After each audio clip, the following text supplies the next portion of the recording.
The guy leaned against the step of my truck at the 24-hour gas station and said my first name as if he'd known me for years, even though I was absolutely certain I'd never seen that face before.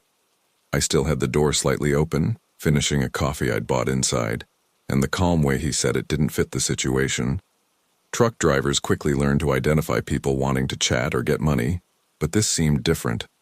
He didn't ask for anything, didn't inquire about anything, just mentioned that my last stop had been in Nashville and that I'd probably be driving on I-40 before dawn. At that moment, I still thought it was a guess or a coincidence until he mentioned something that wasn't written anywhere on the truck. That's when the feeling of being watched started to become too heavy to ignore. The gas station where this happened was located on a regular highway exit in Tennessee, one of those places that never closes and is always full of trucks coming and going at any hour of the night.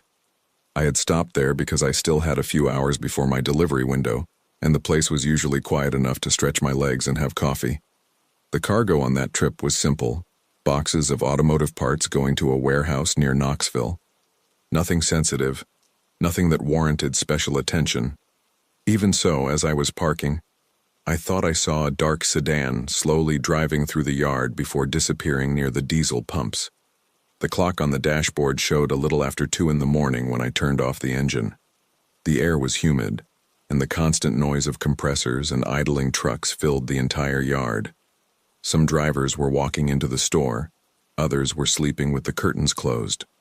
A common road situation, nothing out of the ordinary. But even before I got out, I noticed in the side mirror that same sedan parked 2 rows behind with its headlights off. It didn't seem abandoned because someone was sitting inside. I went into the store, grabbed a coffee, and spent a few minutes watching the activity through the glass windows. Truck drivers learn to observe without looking like they're observing. The sedan remained in the same spot. Nobody got out. Nobody got in. I thought maybe it was some driver waiting for someone to finish refueling. A common situation at large gas stations. Still, when I returned to the truck, I felt that slight hesitation of glancing twice at the parking lot before climbing back into the cab. It was after I turned on the interior light to check the route tablet that I noticed something strange on my phone. It had a notification about an attempted login to an old Root app account that I practically never used anymore. I thought it was odd, but it didn't seem serious either. These notifications pop up occasionally on the road. Even so, I closed the screen and left the phone face down on the dashboard. A few minutes later, while I was still sitting organizing the departure time, I heard footsteps approaching from the driver's side. Slow, unhurried footsteps, stopping right next to the doorstep. Most people knock on the truck or call out from a distance. That person didn't either. Just stood there for a second that was far too long before finally speaking. When I looked down and saw the man standing beside the step, the first thing I noticed was that he didn't seem lost or looking for help. He stood there with the composure of someone who knew exactly which truck he wanted to approach in that crowded yard. His face was ordinary, the kind you'd forget a few minutes after seeing. Simple jacket, hands in his pockets, relaxed posture. Yet there was something strange about the way he looked directly into the cab, as if confirming some information before speaking again. He commented that my truck was easy to recognize because of the small company sticker in the corner of the windshield. He said it casually, almost as a compliment, but kept looking at me while he spoke. I replied briefly, trying to keep the conversation light, like any driver does with strangers at truck stops. But instead of walking away, he asked if I still had 2 more hours until the delivery in Knoxville. That wasn't written anywhere on the truck, and at that moment I felt a slight pang in my stomach. The object that caught my attention was the phone in his hand. It wasn't an old model or anything flashy, but the screen was lit and seemed to be showing some kind of map. He didn't try to hide it, nor did he try to show it directly. He just held the device in a relaxed way while talking. When the screen turned slightly towards me for a second, I had the fleeting impression of seeing a blue dot moving on a road. It could have been any navigation app, but the coincidence seemed too great. I thought about simply closing the door and leaving. Large gas stations usually have all sorts of commotion, and nobody wants to be the subject of gossip in the middle of the night. But there was something about that man's calmness that made me hesitate. He wasn't pressuring me. He wasn't trying to climb into the cab. He wasn't asking for anything. He was just talking, as if he were waiting for me to notice something on my own. That's when he mentioned that my truck had passed by a gas station near Nashville shortly before midnight. At that moment, the conversation stopped seeming like a coincidence. I didn't answer immediately. I just kept looking at him, trying to understand where that information could have come from. The yard was still full of trucks running and people walking around, but for some reason it seemed like nobody was paying attention to that short conversation next to my door. And it was exactly in that strange silence that he said the next thing, with the same calm as before. "You usually stop at this gas station when you pass through Tennessee." At that point, the conversation no longer seemed casual, but he continued talking as if it were just a casual road trip comment. He said that drivers end up creating routines without realizing it, especially when they drive similar routes for months. I didn't confirm anything, but he continued observing the interior of the cabin with attention that was too calm for someone who had just arrived. The phone was still in his hand, the screen partially facing upwards, as if he were following something while he spoke. What started to bother me was the accuracy of his observations. He mentioned that I had stopped at that same gas station about 3 weeks earlier, also around 2 in the morning. That could have been a guess based on common driving habits, but the way he put it sounded more like a statement than an assumption. I tried to quickly look around the parking lot, searching for a different camera or someone watching, but everything seemed normal. Trucks running, drivers heading to the store, nothing out of the ordinary. He then commented on something that completely changed the weight of the situation. He said that some people like to track truck routes because it's easy to predict their behavior after a while. It wasn't said as a threat, nor as a warning. It was said almost as a curiosity about logistics. But then he turned the phone a little more towards me. Not enough to show everything, but enough for me to realize that the map displayed had a highlighted route crossing exactly the stretch of highway I had traveled in the last few hours. I asked him directly if he was following me. He replied with a small smile that didn't seem provocative or mocking. He simply said that some information ends up becoming too public when using certain fleet management apps or systems. That didn't make much sense because the company's system wasn't open to just anyone. Even so, the calm way he spoke made it seem like something simple and common. That's when he mentioned something else I hadn't discussed with anyone that night. He said my next stop would probably be a specific rest area before Knoxville, because it was the place most frequented by drivers who arrived too early for deliveries. That wasn't on the GPS at that moment, nor on the tablet. It was just a thought I'd had while driving, and it was at that moment that it became clear that this had gone way beyond the line of a strange gas station conversation. As he continued speaking in that overly calm tone, I began to realize that the problem wasn't the strange conversation anymore, but how long it had been going on without me noticing.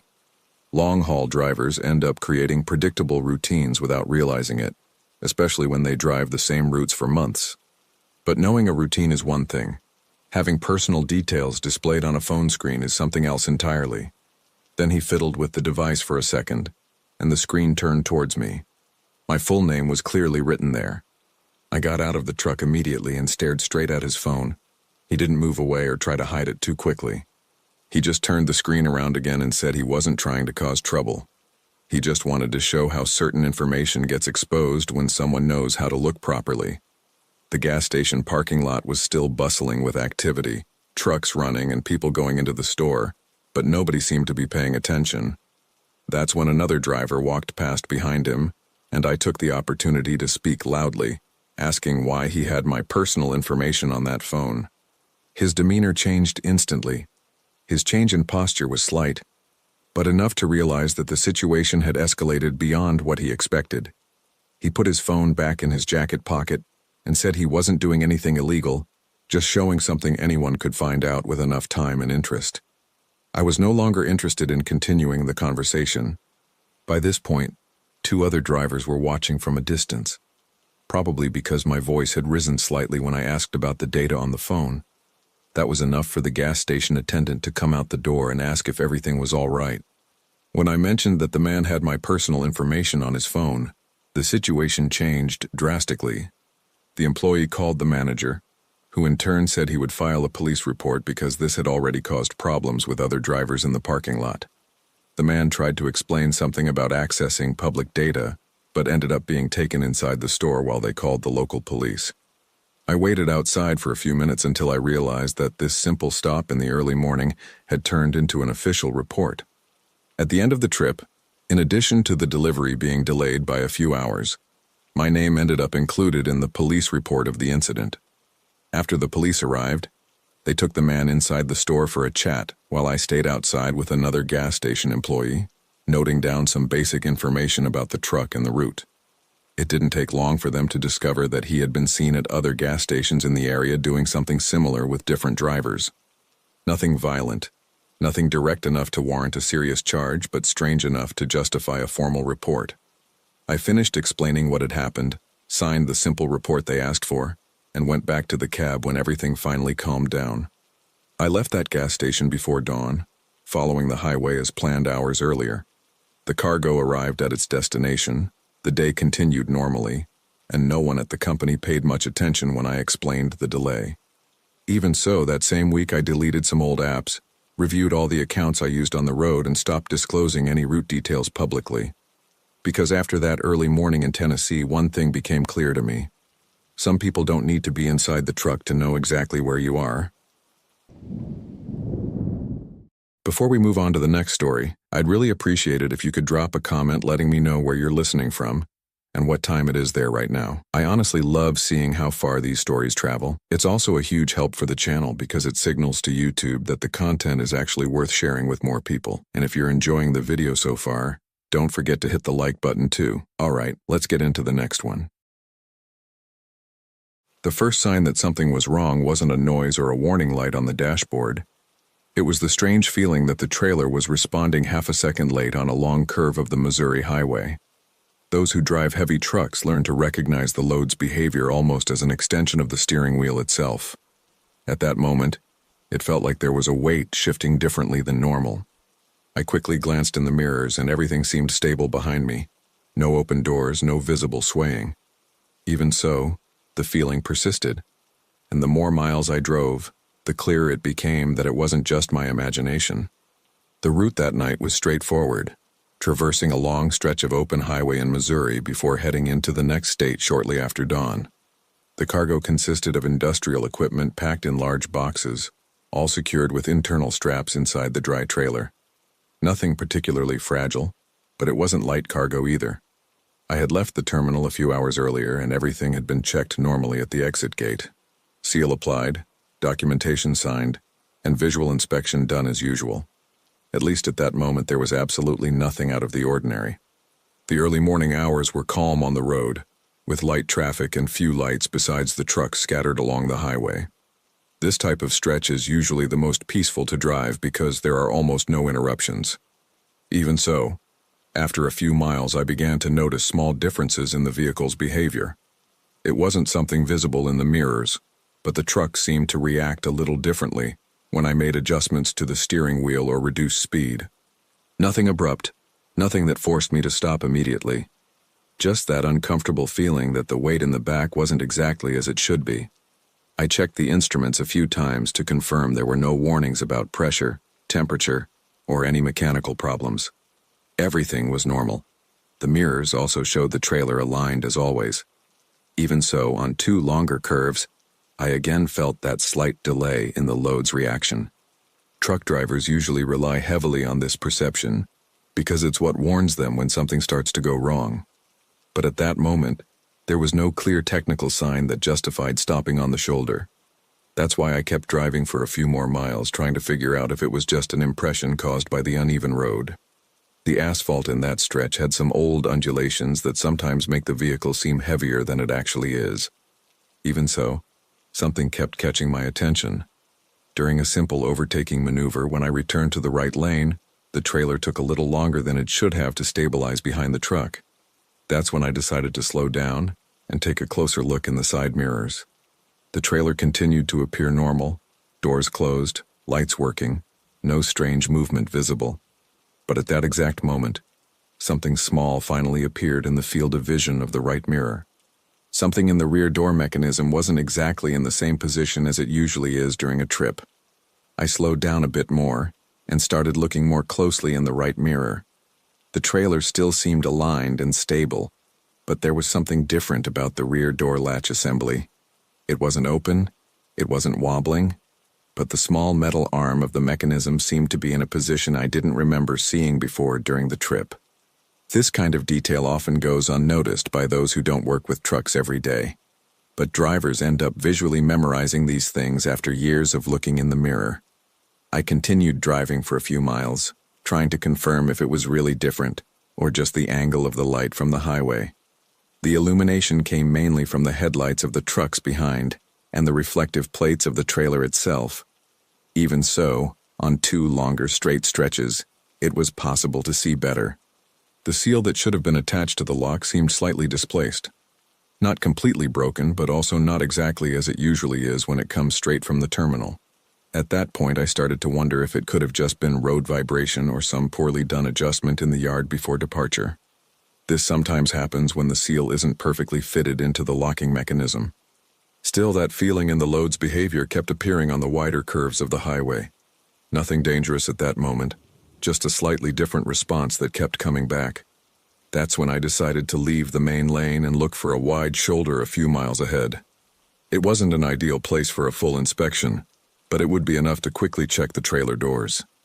As I signaled the lane change, another truck slowly passed on the left and its headlights illuminated the rear of my trailer directly for a second, and it was at that moment that the detail I was trying to understand finally became clear in the mirror. The seal was still there, but its position indicated something that shouldn't happen without someone directly tampering with the lock. I pulled over to the wide shoulder a few miles later and got out with the small flashlight I always keep behind the seat. Traffic on the highway continued as normal, trucks speeding by, and the wind displaced by the vehicles gently shaking the parked trailer. I walked to the back, trying to confirm what I had seen in the mirror. The first thing I noticed was that the doors were properly closed. No visible openings, no loose latches. Even so, when I brought the flashlight close to the mechanism, the strange detail immediately became apparent. The seal was present, but it clearly wasn't the same one that had been placed at the terminal.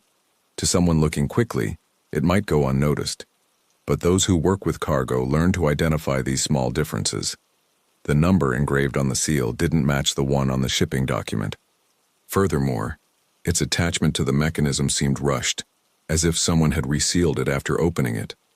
This raised 2 bad possibilities at the same time. Either someone had tampered with the cargo during a previous stop without me noticing, or the problem had started even before I left the terminal. Neither situation was good for whoever is responsible for the transport.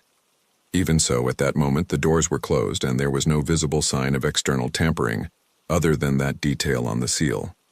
While I was still examining the lock with the flashlight, a car slowly passed by on the highway and slowed down for a few seconds before continuing on its way. It didn't seem interested in stopping, but the situation was starting to get uncomfortable there on the dark shoulder. I went back to the cab wondering if I should drive to a better-lit gas station to check the load more thoroughly. It was then, as I started moving again and re-entered the right lane, that I felt that same strange response from the trailer. Only this time it was stronger than before, as if something inside had actually shifted position during the stop. As soon as I got back on the highway and the truck picked up speed again, the difference in the load's behavior became impossible to ignore. The trailer seemed to react with a greater delay in slight turns and steering corrections.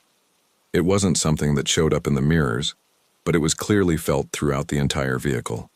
Heavy trucks transmit this kind of thing through the seat, the steering wheel, and even the noise of the suspension. At that moment, it became clear that this wasn't just an impression caused by the road.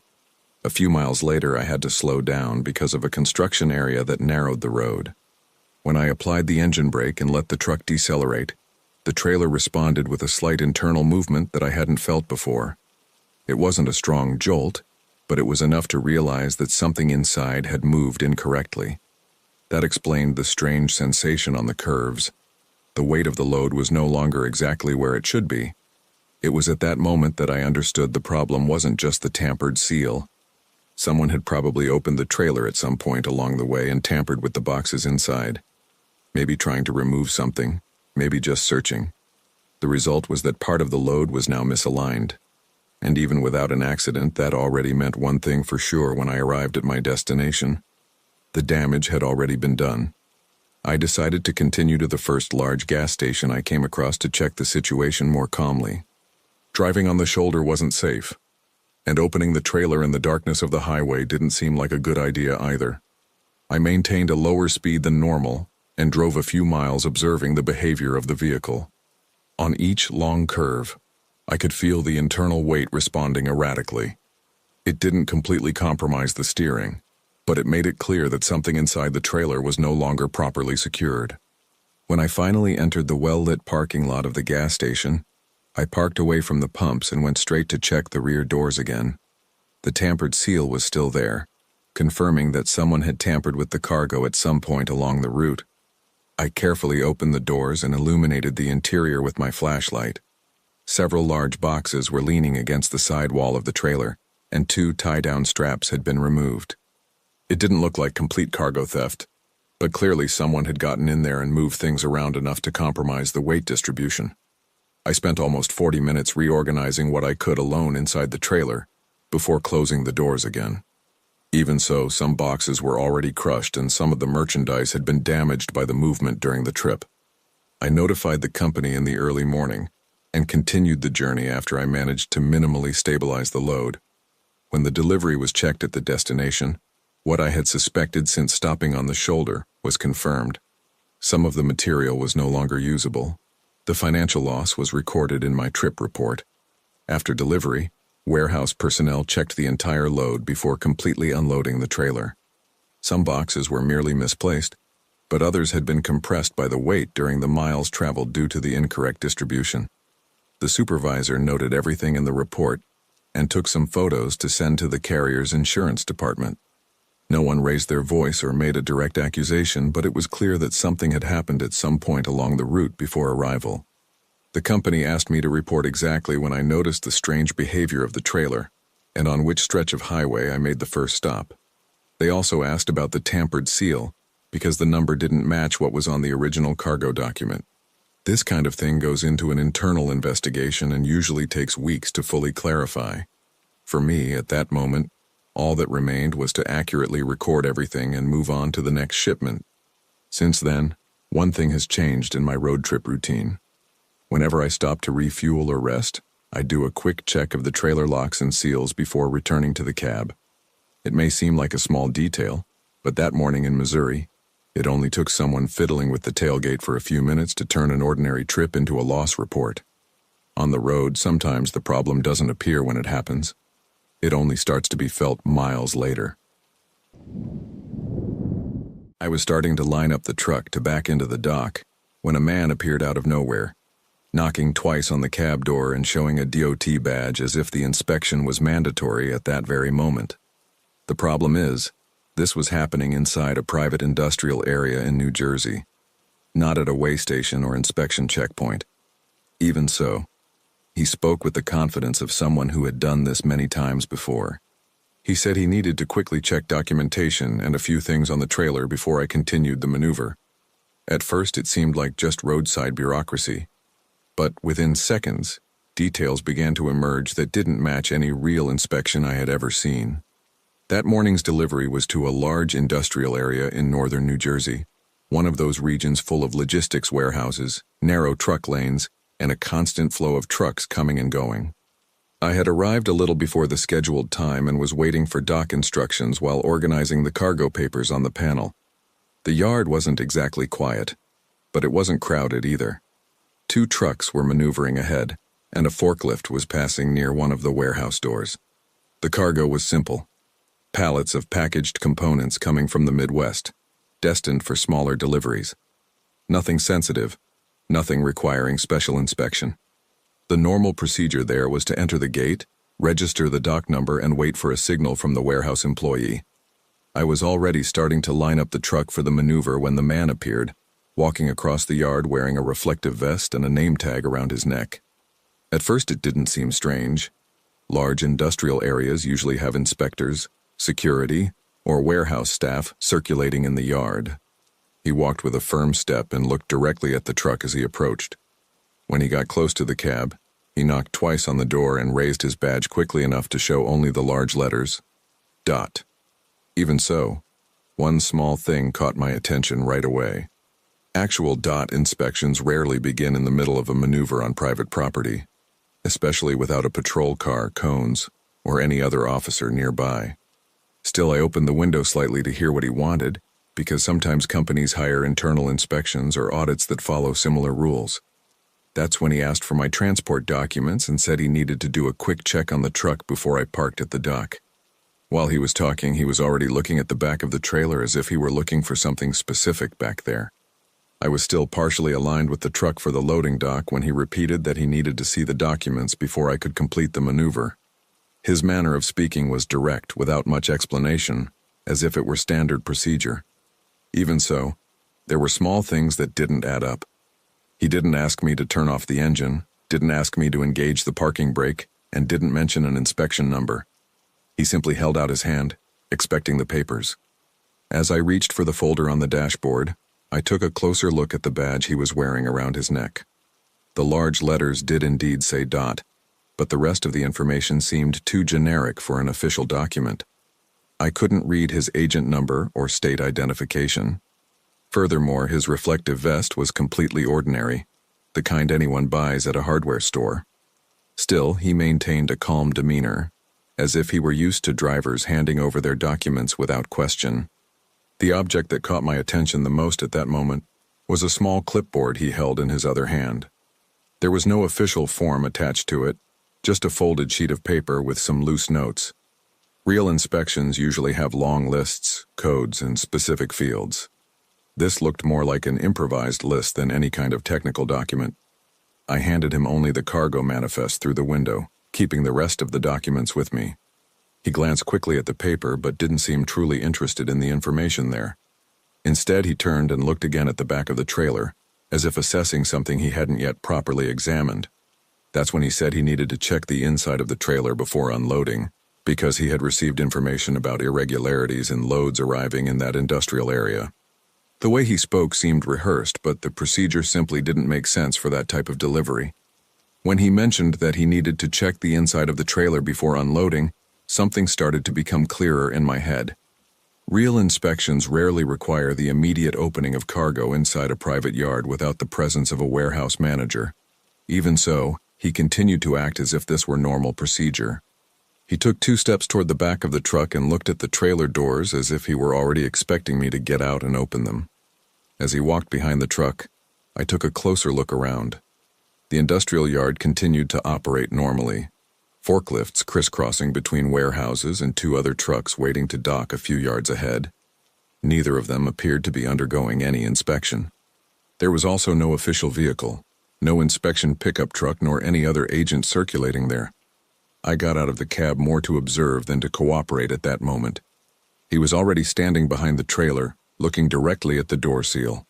His posture changed slightly when he realized I wasn't immediately opening the lock. Instead, he asked if that seal had been placed on the originating terminal. The question itself was common, but the way he phrased it seemed more interested in the seal than in any formal verification. That's when I noticed another detail that didn't add up. He didn't try to check the seal number against any document, nor did he ask to see the rest of the cargo paperwork. He just observed the door mechanism like someone trying to figure out how to open it quickly. It no longer seemed like an inspection. I was still standing next to the trailer when a warehouse employee appeared, walking from the other side of the yard toward the docks.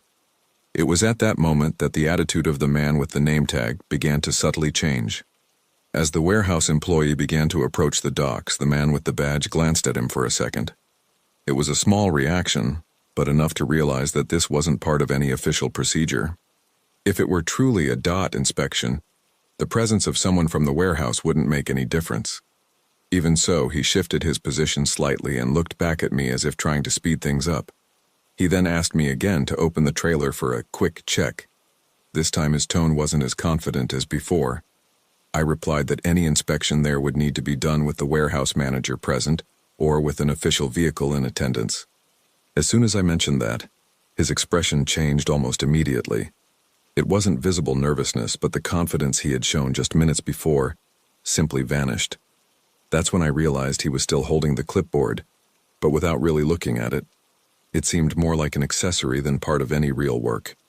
As the warehouse employee continued approaching across the yard, the man with the name tag quickly tucked away the folded paper that was attached to it and took 2 steps back, moving away from the trailer door.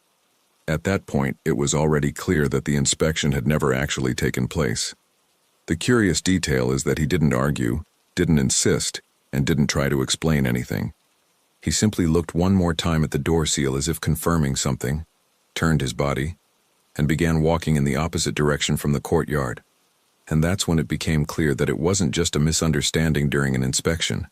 He was simply leaving too quickly for someone who, minutes before, had said he was conducting an official inspection. The warehouse employee approached me a few seconds later and asked if I was having trouble maneuvering at the dock. I discreetly pointed to the man who was already walking away across the yard and asked if he worked there or if he was part of some scheduled inspection. The employee looked in the same direction for a few seconds and replied that he had never seen that man before.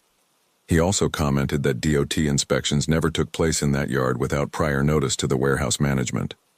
While we were talking, the man was almost reaching the side exit of the industrial area. There was no police car, no official truck waiting, and no one seemed to be accompanying him. He simply crossed the yard like any ordinary visitor and disappeared behind one of the warehouses. This confirmed what had already been clear since he avoided speaking to the warehouse employee. The dock supervisor quickly reported the incident to the company's internal controls. They said they had heard similar stories at other logistics centers in the region, mainly involving people trying to access cargo before the official unloading. There was no pursuit or police call at that moment because the man had already left when they realized what was happening. After that, I finished the maneuver, aligned the truck at the dock, and followed the normal delivery procedure. The cargo was unloaded without any problem, and the seal remained intact until the warehouse itself opened its doors. Even so, that approach in the yard made it clear that someone was interested in seeing the inside of the trailer before the official unloading. And in that kind of situation, the most important detail isn't what the person says they are. It's the moment they realize someone else is getting closer. After the unloading was complete, the warehouse supervisor commented that this type of approach had been happening in some industrial yards in the region. Nothing too aggressive, just people trying to impersonate inspectors or employees to gain quick access to the inside of trailers before the cargo officially entered the warehouse system. It wasn't always a direct attempt at theft. Sometimes they were just looking for a specific type of merchandise. Before leaving the yard, I checked the trailer doors again and verified the seal that had already been removed during unloading. Everything was exactly as it should be. Even so, that situation had shown how someone can try to take advantage of ordinary moments in the delivery routine. A dock maneuver, a few seconds of conversation, and a generic badge were almost enough to turn it into a fake inspection. When I left that industrial area in New Jersey and got back on the highway, one thing had already changed in my driving routine. Whenever someone shows up claiming to be an inspector outside of a weigh station or without an official vehicle nearby, I don't open any trailer until I have clear confirmation of who is speaking. On the road, those who work with cargo learn to recognize many things by instinct. Sometimes the only sign that something is wrong is someone's haste to look inside your trailer. That's all for today. If you made it this far, thank you for sticking around. Before you head out, please leave a comment with your location and the current time. I read through these to see who else is awake in the quiet hours, and it's the best way to help the channel grow. It tells the algorithm that our community is active, which helps YouTube push these stories to new listeners. A quick like on your way out is always appreciated too. Stay safe, and I'll see you in the next one.